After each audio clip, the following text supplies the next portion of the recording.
आज भारत और इजराइल ने अपने दरवाजे एक दूसरे के लिए पूरी तरह खोल दिए हैं। साथ ही फिलिस्तीन के लोगों से भी हमारी हमदर्दी आज भी कायम है। लेकिन पहले यह तस्वीर ऐसी नहीं थी।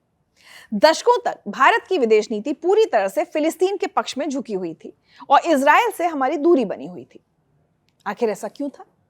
चलिए इसे समझते हैं।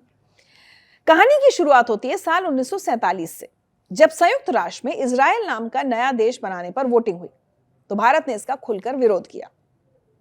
दरअसल उस वक्त हमारा देश खुद धर्म के नाम पर हुए बंटवारे का गहरा और खौफनाक दर्द झेल रहा था।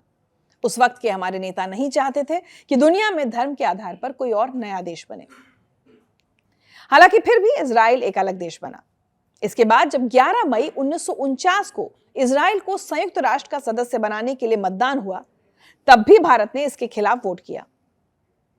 फिर बदलती अंतर्राष्ट्रीय परिस्थितियों के कारण आखिरकार 17 सितंबर 1950 को भारत ने आधिकारिक तौर पर इजराइल को एक देश के रूप में मान्यता दी। लेकिन फिर भी इजराइल के साथ हमारे राजनयिक संबंध नहीं बन पाए।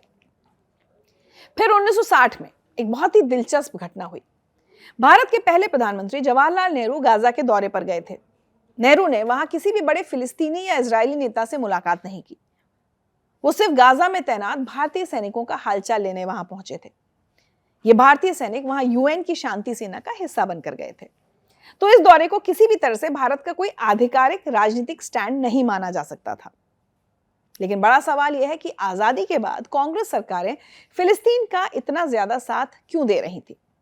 इसके पीछे दो सबसे बड़ी वजहें काम कर रही थी।